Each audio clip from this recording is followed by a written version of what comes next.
So I'm looking over a couple of things here this morning, and I hope to get to them shortly. But in a 2 hour show, obviously, there's only so much that we can cover. I actually have done some analysis of that. In the entire 2 hours, there's generally only about 77 minutes, so a little over an hour and 15, a little over an hour and a quarter of actual talk time that we actually get here during the course of the morning.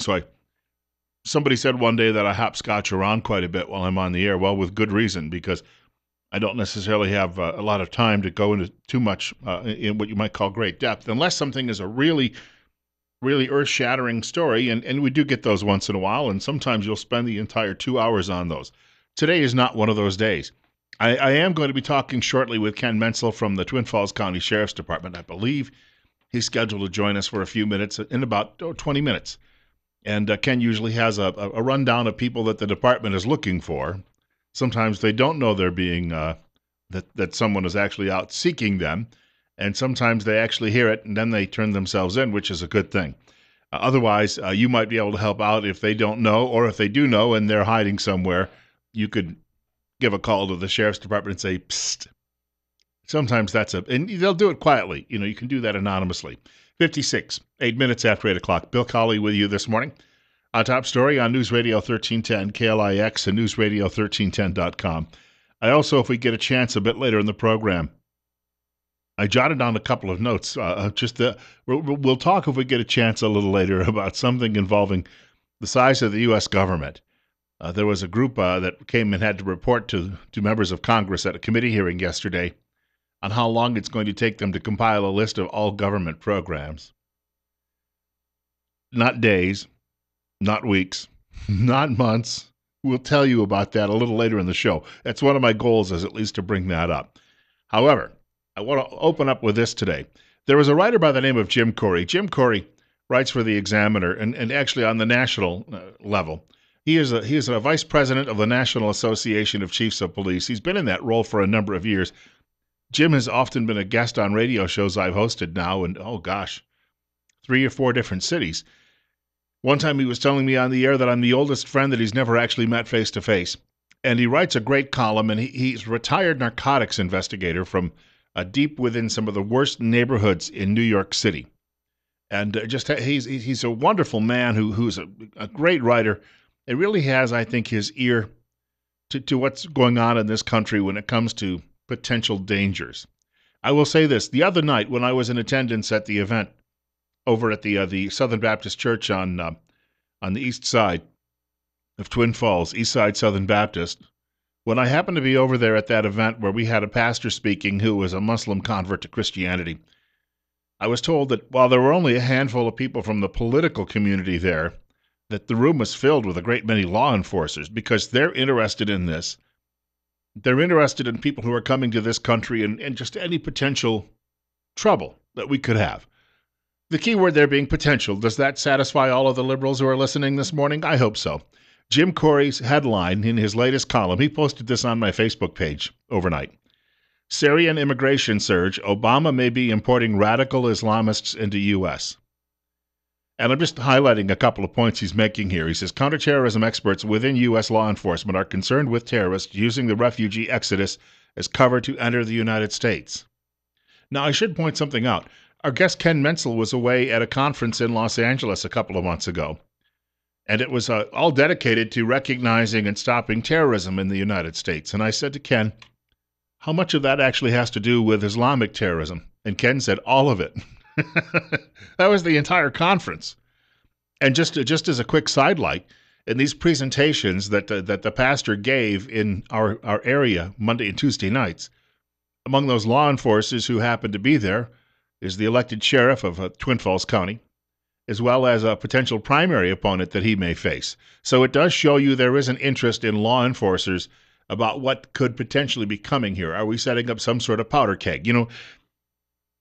You can be cautious. You can err on the side of caution. Just make your preparations. Nothing may ever happen, and that's just fine. But be ready, just in case.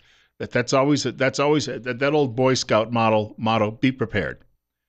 Corey goes on to write, the surge of refugees and asylum seekers from Syria and other Middle Eastern countries, in addition to those coming here with visitors' visas, has caused concern about the Obama White House properly vetting them. Now, I heard some people, well, I shouldn't say I heard them. I read their comments online yesterday, and they were critical of Twin Falls Mayor Don Hall, who, by the way, has no ability to change this program or alter this program. They were critical of his remarks during the course of the program, but he made it very clear. He's concerned that the vetting process has broken down as well. So he was not sitting here saying, hey, this is a great program, I'm all for it. I think sometimes people have to cut the local officials a little slack. It was apparently Governor Andrus who got Idaho involved in this program back in the 1990s. Governors can turn away any program like this. That the governor of Wyoming did exactly that. He said he was not going to involve his state in that after polls showed people were overwhelmingly opposed to refugee resettlement from certain parts of the Middle East. Well, we had a governor of a different political background back in the 1990s in Idaho, and he took us down another path by allowing that to happen. Now, since it's already in place, the decision to remove it, if you could remove it, and this is the key, if you could remove it, will have to happen at the federal level. So ultimately, we have to turn our focus back to not just the governor in this case. He did not institute the program. That happened long before he got there, 15 years before he got there. So the approach that has to be taken with this, if you're upset about it, is you have to turn around and go back to your 2 U.S. senators as well as to your member of the U.S. House of Representatives. And most of the people listening today, that would be Mike Simpson. I do know a handful of people who listen online in northern Idaho, and that would be Raul Labrador. Labrador might be the one person who would be most attuned to what we're talking about with this situation. The others, I don't know that we have them on record at any point offering their thoughts on this. And if they were opposed, they would have already done it. They would have already said something because they would get some headlines out of that, and they would feel that that would be something that could help them the next time they stand for election. Jim Curry writing that the surge of those refugees coming is going to be testing our system greatly. And I was reading that there are 12 million people, according to the United Nations, in dire need in that particular region. 12 million.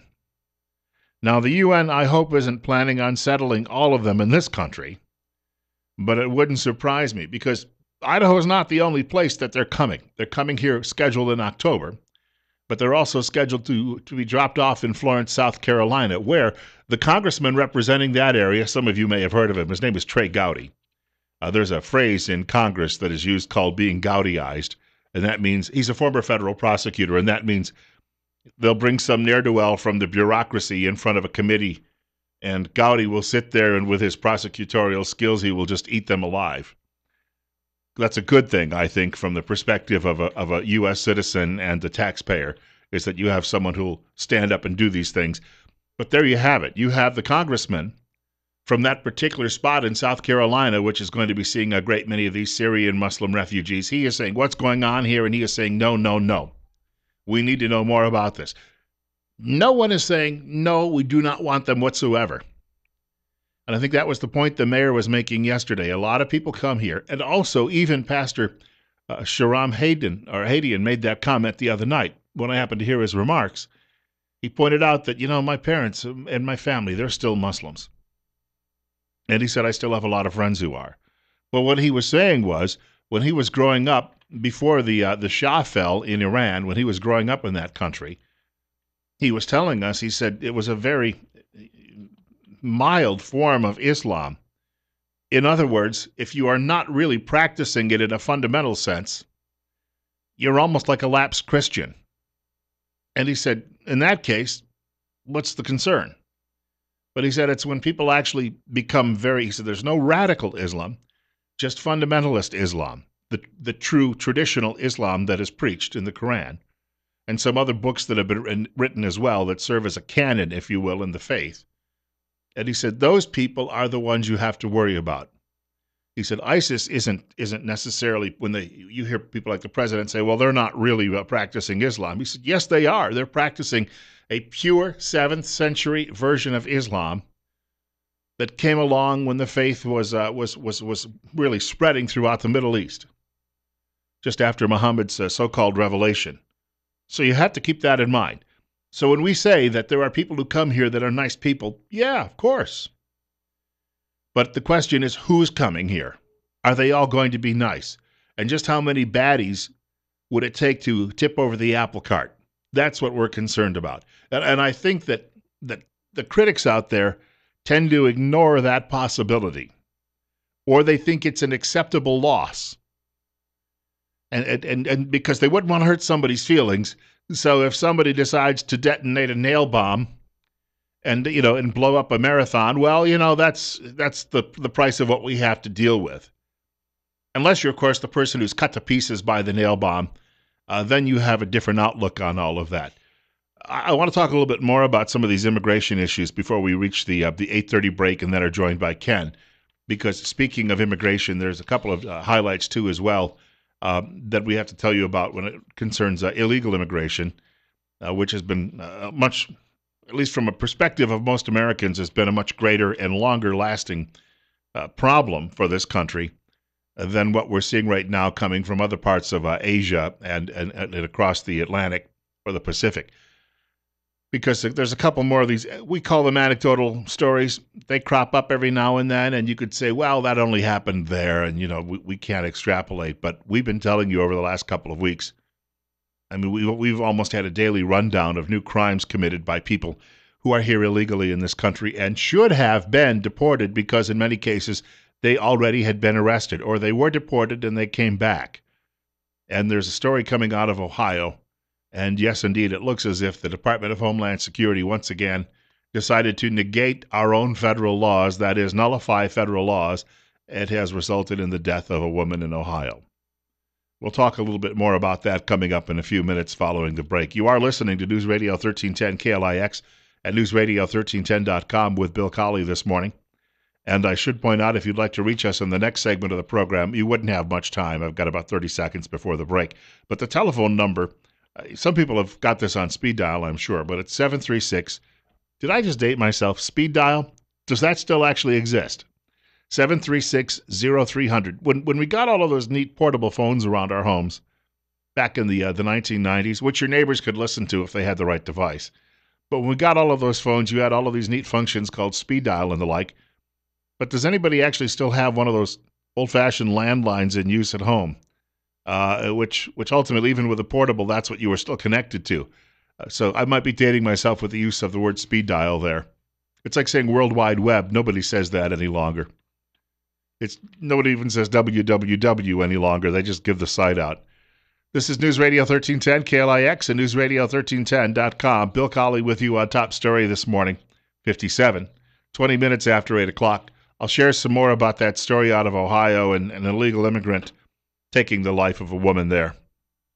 I have enjoyed the last few nights getting up, and I've got the windows open at great sleeping weather, and then driving into work. One morning I actually had to turn the heat on in the Jeep. Well, it still feels good. I opened the sunroof and just let it all evaporate, but it warms the extremities as I'm driving along. It will be getting warmer over the next several days, a stretch of days right around 90 degrees, either reaching 90 or exceeding 90. So we recommend, if you have a lot of windows in your home or in your office, or if your automobile gets a little too hot while you're at work during the day, we recommend you give the folks at Tint Lady of Idaho a call, because they can install tints in those windows that would reduce heat coming through on a hot day by 72%. And they'll do this. They'll come out and give you a free estimate, let you understand what it would cost in the beginning. You can make an appointment or you can drop by the shop. They're located at 1887 Highland Avenue East in Twin Falls, open Monday through Friday, 9 a.m. to 5 p.m. You can make an appointment on Saturdays, and they are closed on Sundays. Locally owned and operated, over 20 years experience. You can give them a telephone call at 736-8469. Or you can actually look them up online, tintladyidaho.com. Locally owned and operated, over 20 years experience. Don't squint. Get tint. 825, Bill Colley with you this morning on Top Story on News Radio 1310 KLIX and newsradio1310.com.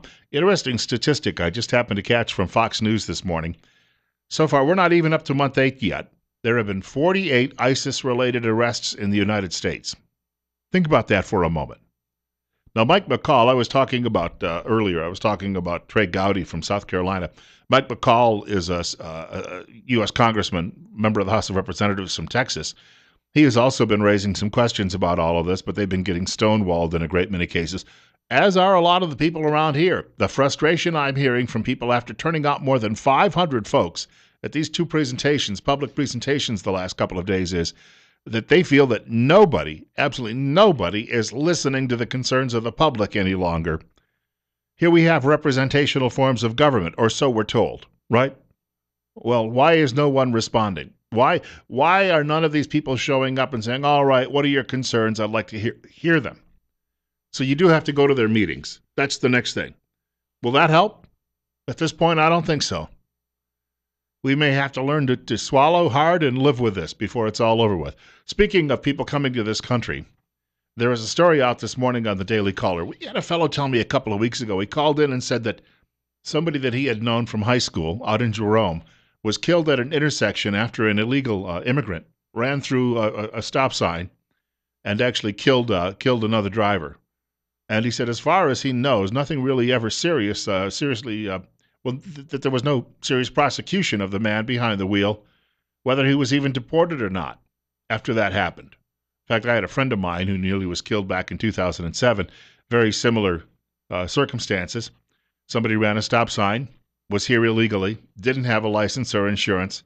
My friend was riding a motorcycle and got to skid 200 feet down a road, flatlined twice while he was being helicoptered to a hospital and still managed to survive.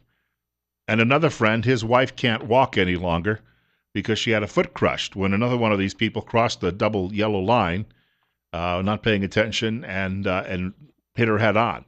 So I've heard these stories before, but hey, it's worse for a lot of other people. Daily Caller today, the Department of Homeland Security seeking to shift blame for the failure to detain an illegal alien who was briefly apprehended by sheriff's deputies in Ohio 3 weeks ago and is now accused of murdering a 60-year-old woman during a crime spree on Monday. On Wednesday, a spokesman from DHS told the Daily Caller that Lake County Sheriff's deputies declined an offer to personally interview the illegal alien, 35-year-old Juan Emmanuel Rezo Ramirez, during a suspicious person stop July 7th. But the federal agency's claim comes a day after the Sheriff's Department said in a press conference that Border Patrol told his deputies during that stop 3 weeks ago not to take the man into custody. So in other words, the federal government, no, don't bother. He won't harm anyone. Speaking of this issue, just quickly, too, if I could wrap this half hour up, sort of trying to tie these two issues together. Victor Davis Hanson, writing at National Review, says, for better or worse, illegal immigration is tied to race and ethnicity. And we all know that on our end because they're constantly over at the local newspaper calling us bigots and the like. He says, no doubt there is ignorant racism in some who oppose illegal immigration, but the same token, he writes, the advocates of open borders, many of them with strong ties to Mexico, would not be so energized about the issue if hundreds of thousands of Europeans or Africans were entering the U.S. illegally each year. And he says, then there is the matter of law in America. We went to war over the Confederate States nullification. A century and a half later, do we really want hundreds of sanctuary cities each declaring irrelevant certain federal laws that they find bothersome? Because he says for every left-wing city that does that, a right-wing counterpart might do the same with the Endangered Species Act, gun registration laws, affirmative action, or gay marriage. The result would be chaos and anarchy, not compassion. Reform should not include, or he said should first include, strict enforcement of the border. A new ethnically blind immigration system would select from among applicants based on skill sets and their education. In other words, only the best. And consider candidates from all over the world, not on the basis of ethnic identity or proximity to the border. You should have heard Rick Perry's statements on this. I've got some sound from his appearance last night on Sean Hannity's program. I like certain aspects of Rick Perry, but sometimes here's the guy blustering about what we should be doing along the southern border. Well, he was governor there for 12 years in Texas. What did he do? That's a question Donald Trump has raised that's only made Perry a little angry, but I think it's a legitimate question. I believe Ken Menzel is going to be joining us from the Twin Falls County Sheriff's Department in just a couple of minutes. If not, speaking of Trump, we'll be talking about him right here on News Radio 1310 KLIX.